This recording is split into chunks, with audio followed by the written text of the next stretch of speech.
السلام علیکم ورحمۃ اللہ وبرکاتہ۔ مکی ٹی وی چینل پر خوش آمدید، اہلاً و سہلاً و مرحبا بکم فی قناتی مکی ٹی وی اینڈ ویلکم۔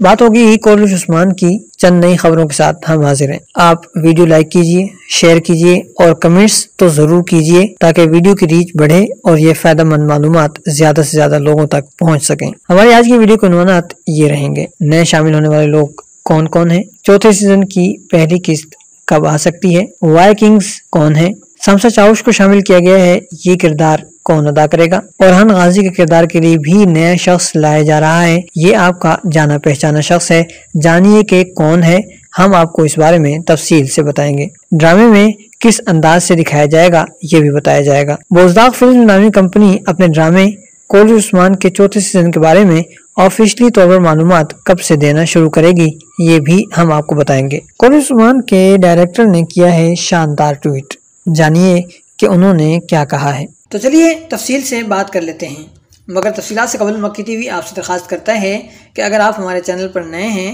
اور آپ نے اب تک ہمارے چینل کو سبسکرائب نہیں کیا تو ہماری درخواست ہے کہ ابھی کر لیجئے، ساتھ ہی ساتھ بیل آئیکن بھی ضرور پریس کر لیجئے تاکہ آپ کی رسائی مکی ٹی وی کی ہر ویڈیو تک آسانی سے رہے۔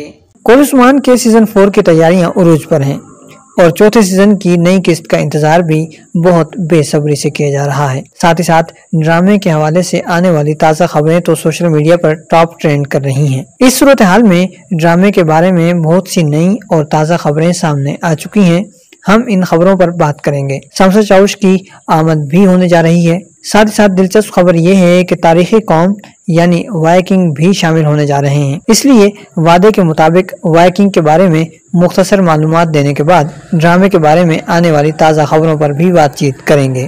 وائکنگز دراصل ایک جدید نام ہے جو سمندری سفر کرنے والے لوگوں کو دیا گیا ہے۔ وائکنگ اصل میں اسکینڈینیویا سے ہیں، یعنی بنیادی طور پر یہ قوم وہاں ہوا کرتی تھی۔ انہوں نے 8ویں صدی کے آخر سے 11ویں صدی کے آخر تک یورپ کے مختلف حصوں میں چھاپے مارے، چوری کی، تجارت کی اور وہاں آباد ہوئے۔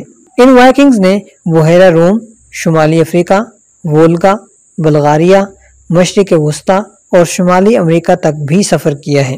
اسکینڈینیوین تاریخ میں وائکنگ ایج کو 793 میں نارسمین کے ابتدائی ریکارڈ شدہ چھاپے مار کارروائیوں یا محلوں سے لے کر 1066 میں انگلینڈ پر نارمن کی فتح تک کا دور سمجھا جاتا ہے، یعنی 793 سے 1066 تک کا دور سمجھا جاتا ہے۔ وائکنگز نے نارویجن سمندر اور بحیرہ بالٹک کو جنوب کی طرف جانے والے سمندری راستوں کے لیے بھی استعمال کیا۔ نارمن ان وائکنگز کی اولاد تھے جنہوں نے 10ویں صدی میں شمالی فرانس کے علاقوں یعنی ڈچی آف نارمنڈی کے علاقوں پر جاگیردارانہ بالادستی دی۔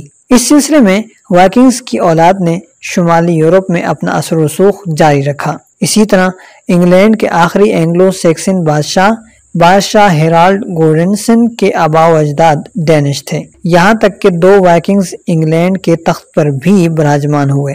سوین فورک بیئرڈ نے 1013 سے 1014 تک انگلش تخت کا دعویٰ کیا اور اس کا بیٹا سی نوٹ دی گریٹ 1016 سے 1035 کے درمیان انگلستان کا بادشاہ رہا۔ جغرافیائی طور پر وائکنگ دور نے اسکینڈینیوین سرزمینوں یعنی آج کے زمانے میں کہیں تو ڈنمارک، ناروے اور سویڈن کے ساتھ ساتھ شمالی جرمنی کے زیر تسلط علاقوں کا احاطہ کیا، خاص طور پر ڈینیلیا بشمول اسکینڈینیوین یارک ریاست نارتھمبریا کی باقیات کا انتظامی مرکز بھی رہا، اس کے علاوہ مرسیا اور مشرقی انگیلیا کا بھی رہا۔ وائکنگز نیویگیٹرز نے شمال، مغرب اور مشرق کی جانب نئی زمینوں کے لیے راستہ بنایا، جس کے نتیجے میں شیٹ لینڈ، آرکنی اور فیرو جزائر میں آزاد بستیوں کی بنیاد رکھی گئی۔ یہ مختصر تعارف ہے وائکنگز کا، یا آپ اسے وائکنگز کی معلومات کے حوالے سے ہماری طرف سے پہلی قسط بھی سمجھ سکتے ہیں، یعنی ہم آگے چل کر مزید معلومات بھی آپ کو دیتے رہیں گے۔ یہاں ہم آپ کو یہ بھی یاد دلاتے چلیں اور یہ بتانا ضروری بھی ہے کہ کولش عثمان کی کہانی 11ویں صدی کے آخری سال میں چل رہی ہے یا 12ویں صدی کی ابتدا ہو رہی ہے، لہٰذا ان کو کولش عثمان کی کہانی میں شامل کیا جانا ممکن ہے اور بظاہر اس زمانے سے کوئی الگ یا مختلف چیز نہیں ہے، البتہ دیکھنا یہ ہے کہ مصنف اس کہانی کو نبھاتا کیسے ہے۔ خیر، وائکنگز کی بات ہو گئی تو اب بات کرتے ہیں کولش عثمان کے حوالے سے آنے والی خبروں کے بارے میں۔ آنے والی نئی خبریں نہایت دلچسپ اور پرجوش کر دینے والی ہیں۔ پہلی خبر تو یہ ہے کہ داستان نامی ڈرامے میں چولپان خاتون کا کردار ادا کرنے والی خاتون کو اب کولش عثمان کا حصہ بھی بنا لیا گیا ہے۔ اس خاتون کا کردار اب تک واضح نہیں ہو پایا، مگر ہمیں امید ہے کہ یہ خاتون کوئی منفی کردار ہی ادا کریں گی، یعنی عثمان اور اس کے خاندان کے خلاف ہوں گی۔ بظاہر ایسا محسوس ہوتا ہے، لیکن اس حوالے سے یقینی خبر آتے ہی ہم آپ تک ضرور پہنچائیں گے۔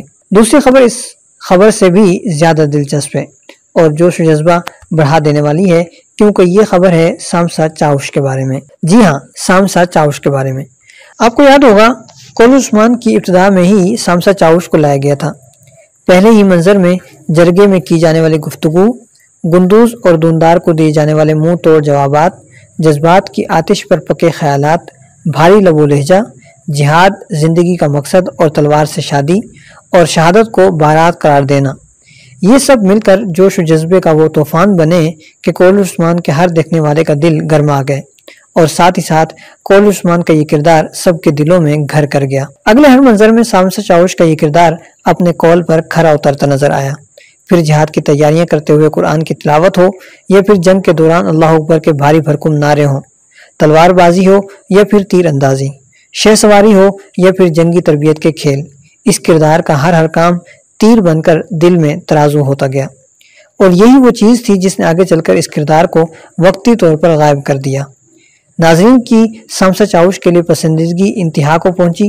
نتیجے کے طور پر ڈرامے کے اصل ہیرو کا کردار پس منظر میں جانے لگا، یا سامسا چاوش کے سامنے عثمان کی شخصیت پھیکی پڑنے لگی، اور ظاہر ہے کہ یہ چیز ڈرامے پر اثر انداز ہونے لگی۔ بہت سے معاملات خراب ہونے لگے، اور یوں پہلے سامسا چاوش کو کردار ادا کرنے والے اسماعیل حقی کو خود ہی ڈرامہ چھوڑنے کی آفر کی گئی۔ جب اس نے انکار کیا تو پھر اسے نکال باہر کیا گیا، کیونکہ ایگریمنٹ یا معاہدے کے مطابق آخری فیصلے کا حق کمپنی کو ہوتا ہے کہ وہ فلاں وجوہات کی بنا پر آپ کو پروجیکٹ سے الگ کر سکتی ہے۔ اور اب جب کمپنی کو محسوس ہوا کہ یہ امدادی کردار فائدے کی بجائے نقصان کا سبب بن رہا ہے، تو اسے اس سے یعنی اس پروجیکٹ سے جدا کر دیا گیا۔ اسماعیل حقی نے اس وجہ سے کافی شور بھی برپا کیا، سوشل میڈیا پر بات چیت بھی کی اور کمپنی کو برا بھلا بھی کہا، مگر قانونی طور پر اس معاملے میں کوئی سکون نہیں تھا، لہٰذا اسماعیل صاحب کمپنی کے خلاف عدالت کا دروازہ اسی وجہ سے کھٹکا نہیں سکے۔ البتہ یہ اعلان ضرور کیا کہ آئندہ وہ بوزداک کمپنی کے کسی بھی پروجیکٹ کا حصہ نہیں بنیں گے۔ چونکہ سامسا چاوش نامی یہ تاریخی کردار کوئی وجہ بتائے بغیر جدا کیا گیا تھا، لہٰذا اب یہ کردار پھر سے واپس لایا جا رہا ہے۔ سامسا چاوش کا یہ کردار ترکی کے معروف اداکار سیدات میرت نامی شخص نبھائیں گے۔ اس سے پہلے یہ شخص مولانا نامی ترک تاریخی ڈرامے میں ایتر الغازی کا کردار ادا کر چکا ہے۔ ہمیں یقین ہے کہ آپ کے لیے یہ خبر نہایت شاندار ثابت ہوگی، لہٰذا اس کا اظہار کیجیے، ویڈیو لائک کیجیے، کمنٹس کیجیے اور ویڈیو کو شیئر بھی کیجیے۔ سامسا چاوش کی بات ہو چکی تو اب بات کرتے ہیں اگلی شاندار خبر کی۔ یہ خبر بھی بہت پرجوش کر دینے والی ہے، اور یہ خبر ہے اورحان غازی کے کردار کے حوالے سے۔ محمد بوزداک کا شاندار تاریخی ڈرامہ داستان تو یاد ہی ہوگا آپ کو۔ مکی ٹی وی نے اس کا ترجمہ کیا تھا اور آپ کے سامنے اس کو ترجمے کے ساتھ پیش بھی کیا تھا۔ داستان نامی اس ڈرامے کے بعض کرداروں کو بے حد پسند کیا گیا تھا، مثلاً بادشاہ، عکاظ، باتوگا، اور ان مرکزی کرداروں کے بعد جس کردار کو سب سے زیادہ پسند کیا گیا وہ تھا بادشاہ کی دوسری بیوی کا چھوٹا بیٹا یعنی تیمور، جو چینی بادشاہ کا داماد تھا، اور پھر ڈرامے کی آخری قسطوں میں اسے فوج کا سربراہ بنا دیا گیا تھا۔ ہم اسی تیمور کی بات کر رہے ہیں۔ یہ تیمور اب کولش عثمان میں آنے جا رہا ہے۔ تیمور کا کردار نبھانے والے اس اداکار کا نام ہے بوراک توزکوپران۔ بوراک توزکوپران عرف تیمور اب کولش عثمان میں آنے جا رہے ہیں، اور یہ اورحان غازی کا کردار ادا کریں گے۔ ہم ذاتی طور پر اس خبر کے بارے میں پر یقین نہیں ہیں۔ اس کی سب سے بڑی وجہ یہ ہے کہ تیسرے سیزن میں اورحان، علاء الدین اور ان کی بہن عثمان غازی کے یہ تینوں بچے چھوٹے چھوٹے تھے، اور اب آنے والی تازہ خبروں کے مطابق فی الحال چوتھے سیزن میں وقت آگے نہیں بڑھنے والا، یعنی آنے والا سیزن گزشتہ سیزن سے پیوستہ ہوگا، اور اگر فرق ہوا بھی تو زیادہ سے زیادہ چند ماہ کا ہوگا، اس سے زیادہ کا نہیں ہوگا۔ اس کا سب سے بڑا ثبوت یہ ہے کہ کولش عثمان کے گزشتہ سیزن میں عثمان غازی کی بیٹی کا کردار ادا کرنے والی بچی نے 2 دن قبل ہی سوشل میڈیا پلیٹ فارم سے پیغام دیا ہے کہ وہ بہت جلد واپس آنے والی ہے، زیادہ وقت نہیں لگے گا۔ اس کا مطلب یہی ہوا کہ بچے پرانی عمر میں ہی واپس آئیں گے، اور جب یہ بچی اسی عمر میں آئے گی تو باقی بچے اور کردار بھی اسی حالت میں واپس آئیں گے۔ اسی وجہ سے تیمور کے اورحان غازی کی صورت میں آنے پر حیرت ہو رہی ہے اور یقین نہیں ہو رہا۔ اور اگر یہ خبر سچی ہے بھی تو اس کا مطلب یہ ہے کہ ڈرامے کے درمیان میں وقت کا فاصلہ آگے بڑھایا جائے گا۔ عثمان غازی اور باقی کردار بوڑھے ہو جائیں گے جبکہ عثمان غازی کی اولاد جوان ہو جائے گی۔ اب دیکھنا یہ ہے کہ یہ ہوتا کب ہے۔ اگلی خبر بھی بہت انٹرسٹنگ ہے اور یہ خبر مخالف کیمپ کے بارے میں ہے، یعنی عثمان غازی کے دشمنوں کے بارے میں ہے۔ یہ خبر ہے گوگھان مموچو کے بارے میں۔ یہ صاحب بھی مشہور شخصیت ہیں اور یہ بازنطینی کمانڈر وغیرہ کا رول پلے کریں گے۔ یہ صاحب روجر دی فلور نامی تاریخی شخصیت کا کردار ادا کریں گے۔ روجر دی فلور کون تھا، کیسا تھا اور کیا تھا، اس بارے میں ہم آنے والی ویڈیوز میں بات کریں گے اور بات بھی تفصیل سے کریں گے۔ دلچسپ اور اہم ترین خبریں تو مزید بھی ہیں مگر فی الحال کے لیے اتنا ہی کافی ہے۔ آپ ویڈیو لائک کیجئے، شیئر کیجئے اور کمنٹس تو ضرور کیجئے تاکہ ویڈیو کی ریچ بڑھے اور یہ فائدہ مند معلومات زیادہ سے زیادہ لوگوں تک پہنچ سکیں۔ آخر میں ایک بار پھر یہی درخواست ہے کہ برائے مہربانی سیلاب متاثرین کی مدد کیجیے، ساتھ ہی ساتھ ڈیم بنانے اور درخت لگانے کی مہم بھی ضرور چلائیے۔ پاکستان اور پاکستانیوں کی حفاظت کے لیے اپنی ہمت سے بڑھ کر کام کیجیے۔ پاکستان زندہ باد، پاکستان پائندہ باد۔ آخر میں ہماری ایک چھوٹی سی درخواست یہ ہے کہ بیک میں آنے والی آوازوں کو نظر انداز کیے جائے گا، کیونکہ ہم گھر سے دور ہیں، سفر میں ہیں اور سفر میں تو یہ چھوٹی موٹی چیزیں چلتی ہی رہتی ہیں، لہٰذا بیک میں آنے والی موٹر سائیکل ہوں، گاڑیاں ہوں یا کسی بھی قسم کی آواز ہو، آپ اسے نظر انداز کیجیے گا۔ بہت بہت شکریہ۔ ہم امید کرتے ہیں کہ ویڈیو آپ کے معیار پر پوری اتری ہوگی۔ آپ ویڈیو کے حوالے سے کمنٹس کیجئے، اپنی رائے کا کھل کر اظہار کیجئے۔ یاد رکھیے الفاظ آپ کی شخصیت کی پہچان ہوتے ہیں، لہٰذا مہذب اور خوبصورت الفاظ کا استعمال کیجئے۔ ویڈیو پسند آئی ہو تو لائک کرنا مت بھولیے گا، ساتھ ہی ساتھ ہمیں دیجیے اجازت۔ ملتے ہیں بہت جلد ایک نئی ویڈیو کے ساتھ۔ والسلام علیکم ورحمۃ اللہ وبرکاتہ۔